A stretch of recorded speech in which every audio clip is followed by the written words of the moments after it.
guys, MTech Guy here, and today we're going to be taking a look at the E60 M5 and carrying out an oil change. Yes, I know, another oil change video on the E60 M5, but listen, this one's going to be a little bit different. We're going to be taking an oil sample when we drain the oil, and we're going to be sending it off for oil analysis. Alright, so why are we doing an oil analysis on the E60 M5 today? Well, an oil analysis can give a rough picture of any internal engine wear that's happening, specifically rod bearing wear in most cases. Now I know there's a lot of you E60 M5 owners or BMWs with the E60 V10 engine that do have some concerns about rod bearing wear, and I do get asked the question quite frequently about when should I change my rod bearings out, or what mileage should I change them out. Well, there's no real answer for that one, because normally the wear occurs if you don't let the engine warm up to temperature properly and then you rev the engine out, or if you're not using the correct oil with these engines. Now as these cars are getting on a little bit now, and most of them have had multiple owners, you the owner now have probably got no idea how that car's been driven previously. So although you might be doing a good job of taking good care of your E60 M5 or your E60 V10 engine, letting it warm up properly,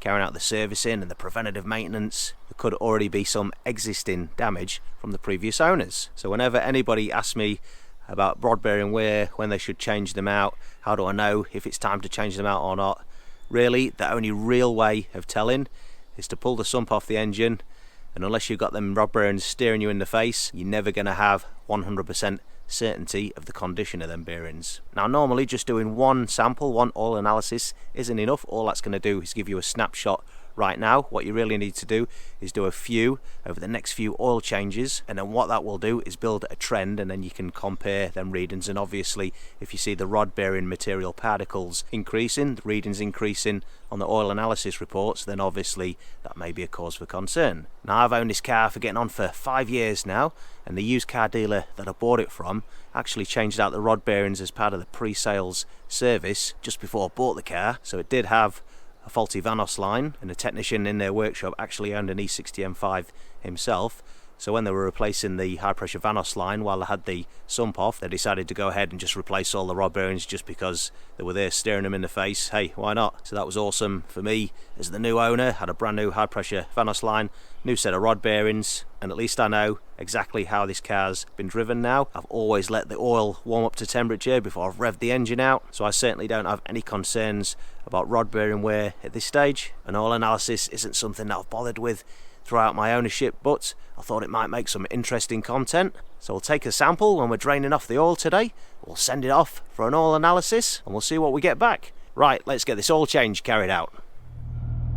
Alright, so I've just got the engine oil warming up now, getting up to temperature before we drain it off. Now, before I go any further, I just wanted to take a look at the oil level reading, which is at 1.1 litres at the moment. So what I'm going to do is I'm going to measure the exact amount of oil that I drain out the engine, and I'm going to refill it with the exact same amount. Then we'll take another oil level reading and we'll see what it looks like. So by rights it should be 1.1 litres on the indicator there, just like it is now. But of course, if you've been following my channel, what I've found in the past, this vehicle not having a dipstick, you're relying on that electronic reading. Normally what I've found is after an oil change, even if I refill with the exact same amount, it gives a false reading. It's normally a little bit higher. So we'll go through the exercise again, we'll see what it looks like. So we've got the oil nicely up to temperature, nice and warm, ready to drain, ready to take our sample. Now when it comes to taking the oil sample, you want to make sure that you're taking it from the main sump drain and not the oil filter housing drain, because what can happen is you'll get a concentration of particles in that oil filter housing, so it's going to give you a false reading. So we're going to be taking it from the main sump drain. Now obviously the engine's off, that oil's got time to settle, so if there's any particles in there, they're going to fall to the bottom there, and of course there's going to be less right up at the top of the oil level. So with that in mind, we want to be capturing the oil sample when we've drained about half of the oil, so that's going to give us the most accurate reading. Now with my E60 M5 being a really early model, it only has the one drain plug, not the two like the later models. So what I need to do is run the engine for a short period just to pump all that oil from the front of the sump towards the back, and then we can drain the maximum amount out of there. And of course that's going to churn up all the oil, it's going to mix it up, so I'm not going to really have that problem where it's sort of settled out, because I'm going to drain it as soon as I shut the engine off. But nonetheless, I'm going to take the oil sample once it's drained about half of the oil, so when I get to about 4 litres in the pan. Then I'm going to take the sample, and if I repeat that process with the consequent oil changes in the future and oil samples taken, then it's going to give the most accurate trend for a comparison. Right, let's get into it.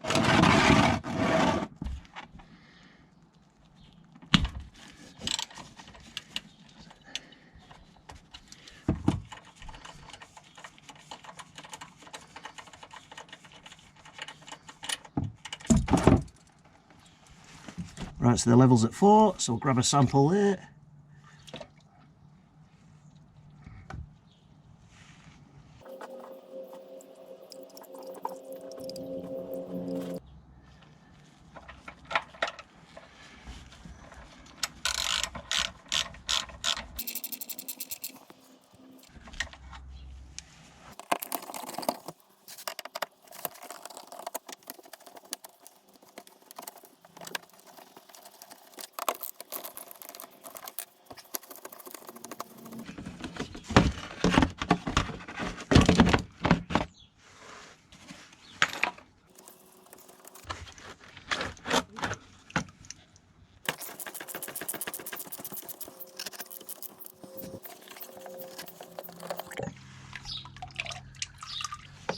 Remove the old filter and in with the new filter.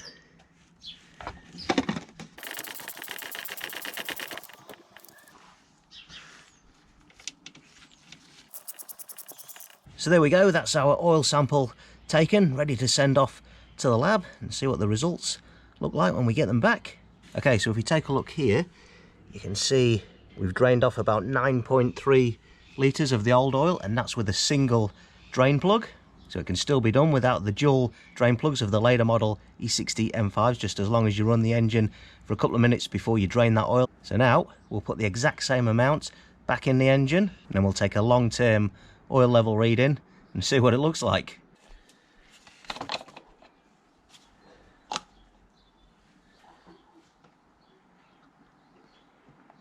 Man, this is thick stuff, look at that.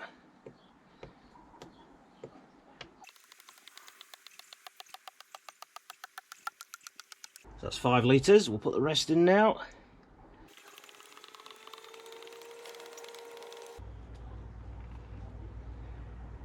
Right, so I've actually put 9 litres in rather than 9.3. I think I'm going to err on the side of caution, just because I do not trust this electronic oil level reading. So we drained 9.3 off and I've put 9 litres back in.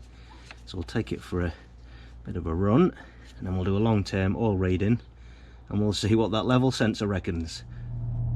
Alright, so here we are. I've just done the short-term oil level reading. Now, of course, before I drained the oil, it was sitting at 1.1 litres. I've refilled it only with 9 litres of oil. We actually drained about 9.3 out of there. So, according to the short-term reading, we're only at 1.1 litres. So, I've refilled it 0.3 of a litre less than what was in there before. Now it's only showing the same level as what we started with. But, as we know, the short-term oil level reading is only an indication. So now we'll carry out the long-term reading and see what we get. Alright, so the long-term oil level reading's in now, and it's at 1.1 litres. So there you have it. It's exactly the same as the short-term reading was, and it's exactly the same as it was before we drained that oil. So although I've got 0.3 of a litre less of oil in the engine now, still showing the same level. So what's the real reading? Is this the real reading, or is it the real reading before we drain the oil? Who knows? How do you guys get on with your oil level readings? Are you experiencing the same thing that I am with my oil levels following an oil change? Let me know in the comments below. And I suppose my oil level sensor is nearly 20 years old now, so maybe it's time to replace it out and see how we get on with that. Maybe that's a project for another day. Anyway, let's get the car home, and when the oil analysis comes in a few days' time, we'll take a good look at it. Right, so the oil analysis report's now in. You can see if we take a look at the top here, it identifies I've been using the Castrol Edge Supercar 10W60 for the last 6 months. And if we take a look at this long list here, now there's various items here, most of which are just the components that make up the oil itself, and then some of the others are supposed to identify any contaminants in the oil. Now the Castrol Edge Supercar 10W60 does have quite a strong additive package in it. So if we take a look at a few of these items here, you got bore on there, that's oil lubricant, same with molybdenum, got titanium down here. Now normally you'll find that Castrol Edge does have quite a high reading when it comes to titanium in comparison to other brands.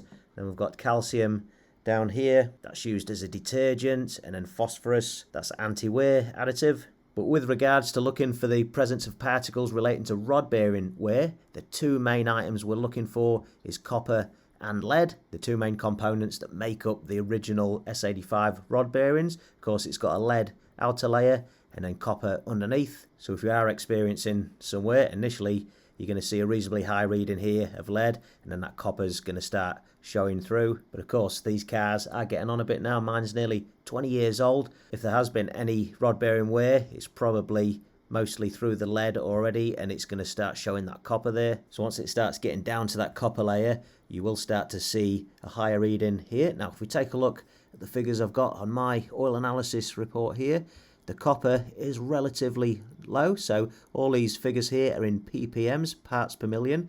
It's got 2 parts per million of copper, which is barely any trace whatsoever. And I should imagine what's showing up there might just be the presence of wear particles from the original set of rod bearings that I had before mine were changed out, so there will be a bit of copper floating around there. Now I've done several oil changes, but to get rid of every last little particle of copper would be impossible unless you strip down the whole engine, cleaned everything thoroughly, and then reassembled it all. Now of course I've done several oil changes since I bought the car, so that would have flushed out the majority of it, which can be shown here, but I imagine that 2 ppm there is barely anything, and I should say it's just the remnants of that old set of rod bearings. And of course if we take a look at the lead, absolutely zero. So if the rod bearings that were fitted to my engine are the copper lead ones, I have no concerns there whatsoever. But in saying that, not long after the E60 M5 ceased production, they brought legislation out in Europe where they didn't want to see lead being used in automotive products anymore. So BMW at the time changed the materials they were using for the S85 rod bearings from copper lead to tin aluminium. Now like I say, this came about after the E60 M5 had ceased production, so these tin aluminium rod bearings were never used from the factory. But if you went and bought a set of rod bearings from your dealer now, that's what you'd be getting. Now, I have no idea which rod bearings the workshop used that did the rod bearing job in my vehicle just before I bought it. I'm pretty certain that they wouldn't have gone to the main dealer and bought a set. They could have done though. I imagine they're more than likely ACL bearings. That's an Australian brand. Of course, I'm over here in New Zealand, so I imagine that's what would be readily available. And the BE bearings were pretty hard to get hold of at this time just before I bought this vehicle. But who knows? I don't know. So there's a possibility they could be genuine BMW ones, and if that's the case, there'll be tin aluminium bearings. So if we take a look at them items, we've got 1 ppm there for the aluminium, and the same for the tin. So again, that's barely anything. I wouldn't consider that wear particles if they are the tin aluminium ones. So I've no idea which rod bearings are in there, but either way, there's certainly no concerns looking at these readings here. Now I think it's worth mentioning that of course there's so much information out there on the internet about the concerns with the E60 M5, the S85 V10 engines, or the rod bearing wear, this, that and the other thing. They weren't clearanced properly from the factory when they were designed. Now bear in mind, it's been about 5 years since I bought my vehicle, but I've always made sure that I've warmed the oil up properly before I've revved the engine out. And I do drive it hard. Once the oil's warmed up, I'll take it right to the red line, I'll bash it through the gears, but I always make sure that oil's up to temperature before we start having a bit of fun, before we start revving that V10 out. And I've been doing that for nearly the last 5 years now. So I think these numbers are a good reflection of the fact that if you let the engine warm up properly, you're not going to experience any rod bearing wear to the extent where it's going to be a concern.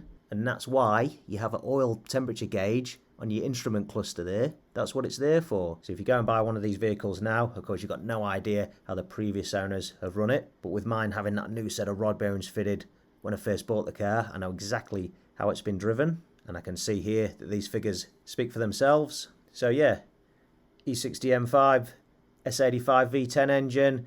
Oh, rod bearings are a huge concern, they're not clearance right, rod bearing wear, you're going to spit a rod bearing.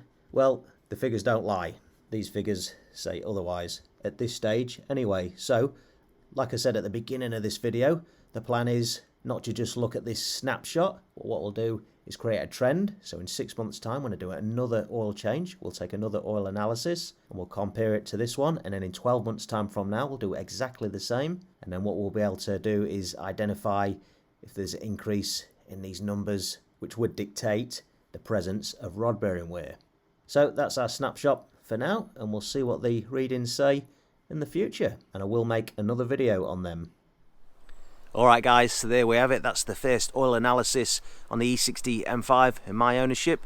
And like I say, we'll get a couple more done in the next couple of oil changes. Now if you found the video interesting or useful, don't forget to give it a like, and make sure you go and check out the rest of my YouTube channel for more BMW E60 M5 content. Consider subscribing if that's your cup of tea. I'm MTech Guy. Thanks a lot for watching.